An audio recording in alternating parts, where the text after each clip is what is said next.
Case File 734, The Undeath of Director Thorne. Imagine waking up to find your life stolen, not by a stranger, but by a perfect copy. On November 18, 2025, two identical men claimed to be Elias Thorne. One was already inside, leading a briefing. The duplicate's DNA, memories, and identity were flawless. Yet he was an excess, a victim with no wounds. This was no manhunt, but an autopsy of a system that allowed identity to be stolen. The case of Director Thorne warns the line between self and non-self is thinner than we imagined. The crisis of 2026 was no accident. It was decades in the making. Mass adoption of genetic testing led people to trade their DNA for curiosity and convenience, fueling unregulated corporate gene banks. Laws lagged behind. The idea of biological identity theft was unthinkable. Our legal system relied on DNA as irrefutable proof of self until that certainty shattered. There was no statute for identity theft at the genetic level. Meanwhile, the rise of biometric security created a market for perfect forgeries.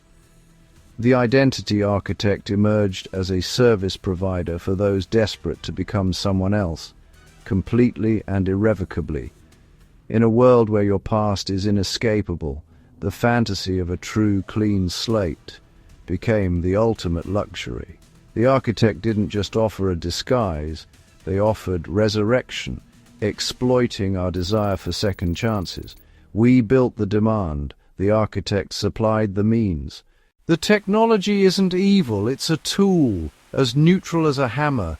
The architect didn't clone in the traditional sense. Instead, they used biological overwriting, a process of high-speed targeted cellular regeneration. With stolen DNA as a template and a living person as the canvas, the architect rewrote the body's code. Tailored retroviruses and protein cocktails replaced the host's DNA, cell by cell, until the body became a perfect copy. The mind and memories remained, but the body was transformed. A living deep fake. The process was subtle, not violent. A quiet coup at the cellular level. The subject endured weeks of illness, emerging physically remade. The architect was a bioartist, sculpting living flesh with the code of life. They didn't create monsters, but perfect, undetectable copies. The original was left to face a world that no longer recognized them. The investigation began with Thorne Prime, who reported nothing amiss.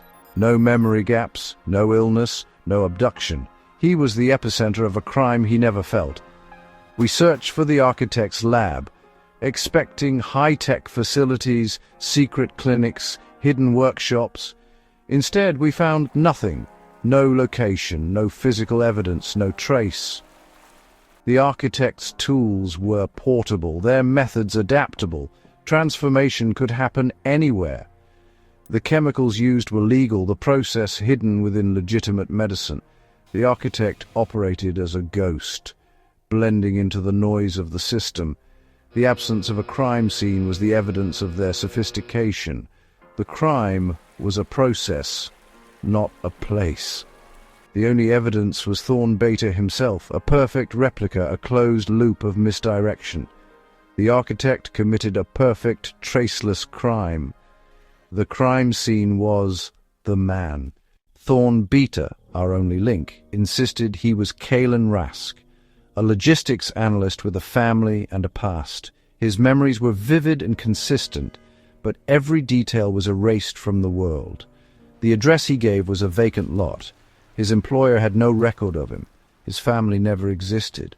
Rask's entire identity had been systematically erased before his transformation. The architect's genius was not just in remaking bodies, but in curating lives, deleting one, constructing another. Rask was chosen for his anonymity, his disappearance causing minimal ripples. The ethical dilemma was staggering. Who was the true victim? Thorne, whose identity was stolen, or Rask, whose life was erased? Rask was not a criminal, but a vessel, hollowed out and refilled. Punishing him would be like prosecuting the bullet instead of the gunman. He was both evidence and victim. The architect's crime was total. Body, history, and self, all overwritten. Rask's testimony was a study in loss and confusion. He was a ghost long before he became Thorn. With no physical trail, we turned to the digital ether. The architect communicated through encrypted forums, offering new bodies and new lives for a price. Payments flowed through anonymized cryptocurrencies and shell companies. Astronomical sums, hinting at powerful clients.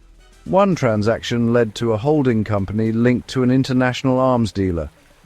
The goal wasn't just impersonation. It was to install a permanent, undetectable mole at the highest level. Thorn Beta could have operated for years, siphoning intelligence and influencing policy. The crime was a prelude to a new era of espionage, rendering security measures obsolete. The architect was not one person, but a syndicate: project managers, digital scrubbers, biochemists. Each handled a piece of the process, insulated and compartmentalized.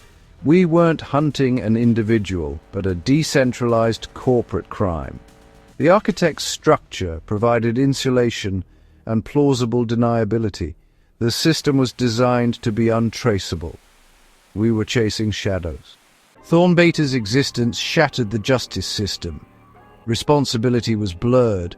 The client was a shadow, the architect a ghost, and Rask, the instrument, was also the victim. We couldn't prosecute Thorn Beta. He didn't choose this fate. But we couldn't release him.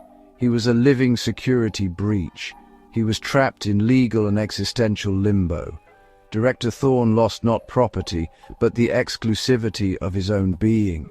His identity became a reproducible commodity, his legacy forever shadowed by doubt.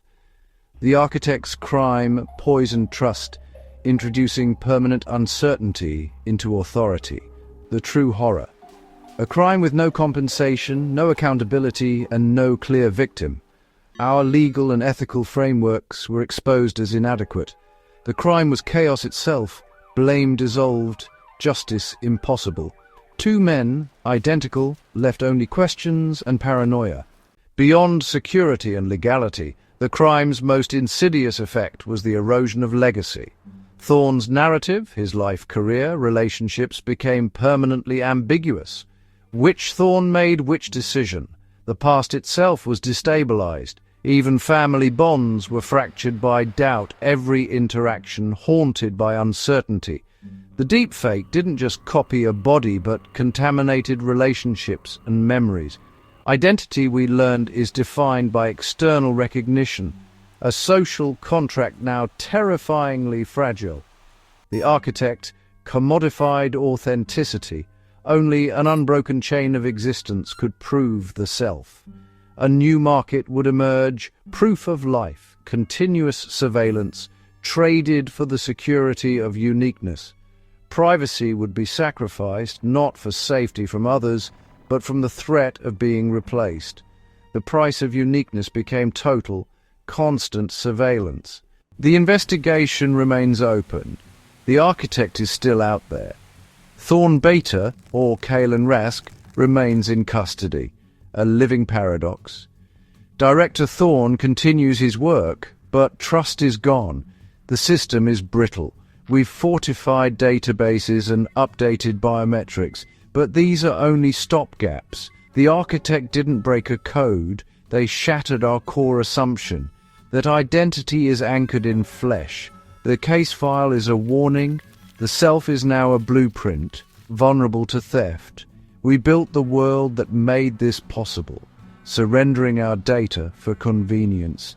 Now, two Thorns exist, one defined by position, the other by displacement. The client who paid for this crime remains free, able to shed identities at will. The ultimate power, a second skin, a disposable self. The final question is not for us, but for you. If you could step into another life, with all its power and privilege, would you?